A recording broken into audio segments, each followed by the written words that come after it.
যে দেশে আইন শৃঙ্খলা বাহিনী রাজনীতিতে জড়িয়ে পড়ে, তারা সরকারের, দলীয় সরকারের মুখপাত্র হয়ে যায় এবং সেটা চরম আকারে পৌঁছে যায়, তখনই আসলে এই ধরনের ঘটনা ঘটে। সেই অবস্থা থেকে উত্তরণ তো রাতারাতি সম্ভব হবে না। আমাদের সকলকে সবসময় সজাগ থেকে ওই পরিবর্তনের জন্য কাজ করে যেতে হবে। এই যে এখানে যে হত্যাগুলোর কথা, হত্যাগুলোর বিবরণ আবার দেখলাম, দেখেন এদের সাথে যারা জড়িত, যারা নির্দেশদাতা, তারা কিন্তু প্রায় সকলেই দেশ থেকে পালিয়ে যেতে সক্ষম হয়েছে। এই যে দেশ থেকে তারা চলে যেতে সক্ষম হলেন, এটাও তো একটা বিচারের দাবি রাখে।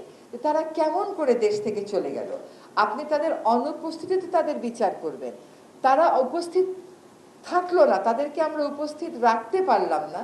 এখান থেকেও কিন্তু আসলে বোঝা যায় যে রাষ্ট্রযন্ত্রের কোন কোন জায়গায় বিচারহীনতা একটা স্বাভাবিক বিষয় হয়ে দাঁড়িয়েছে। আপনি হয়তো বিচার করবেন, ট্রাইব্যুনাল হয়তো রায় দেবে, কিন্তু তাদেরকে সত্যিকার অর্থে কিন্তু মুখোমুখি হতে হচ্ছে না এই ট্রায়াল প্রসেসের। এটা তো আসলে কোনোভাবেই মানা যাচ্ছে না। ওই রকম বৈরী আবহে আমাদের তথ্য প্রমাণ সংগ্রহ করে সকল যুক্তি বিশ্লেষণ করে বিচারে যেতে হবে স্বচ্ছতার সাথে। নিশ্চয়ই আইন মন্ত্রণালয় সেই কাজটা করবেন। আমরা এখনো গ্রেফতার বাণিজ্য, মামলা বাণিজ্য এই সমস্ত শব্দ থেকে মুক্তি পেলাম না। তো এগুলো এখনো চলছে। এগুলো একটা রাজনৈতিক কালচার না বদলালে বদলাবে না।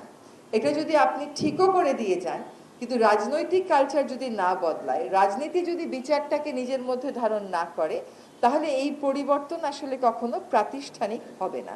আমরা আর কসমেটিক কোনো পরিবর্তন দেখতে চাই না, সত্যিকার অর্থে মূল্যবোধের জায়গা থেকে পরিবর্তন দেখতে চাই। আমাদের একটা কথা মনে রাখতে হবে, যারা এই খুনগুলো করেছেন তাদের সমর্থকেরা কিন্তু বিভিন্ন সেক্টরে এখন এই সমাজে আছে। যদি না থাকতো তাহলে পালিয়ে গেল কেমন করে? এটা তো আমাদেরকে বুঝতে হবে এবং তাদের জবাবটা আমাদেরকে দিতে হবে আমাদের ভালো কাজের মাধ্যমে, মূল্যবোধ গ্রথিত পরিবর্তন আনয়নের মাধ্যমে।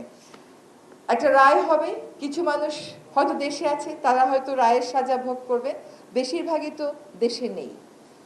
ফলে বিচারের আরেকটা দিক নিয়ে আমাদের সকলকে ভাবতে হবে যে আমাদের সন্তানেরা যে তাড়নার থেকে জীবন দিয়েছেন, একটা পরিবর্তিত বাংলাদেশ যদি না গড়েন, কিছু ফাঁসি, কিছু কারাদণ্ড দিলে কি সত্যিকার বিচার হয়ে গেল? আমাদের সত্যিকার বিচারটা হবে একটা মূল্যবোধ কেন্দ্রিক সমাজ আর রাষ্ট্র ব্যবস্থা গড়ে তোলার মাধ্যমে। ওইটা আমার কাছে মনে হয় আলটিমেট বিচারের জায়গাটা। দেশটা পরিবর্তিত হবে, এইরকম ভাবে কাউকে আর প্রাণ দিতে হবে না, সকলেই দেশকে, দেশের নাগরিক হিসাবে যে সুরক্ষা পাওয়ার কথা, যে বিবেচনা পাওয়ার কথা, সেটা পাবেন।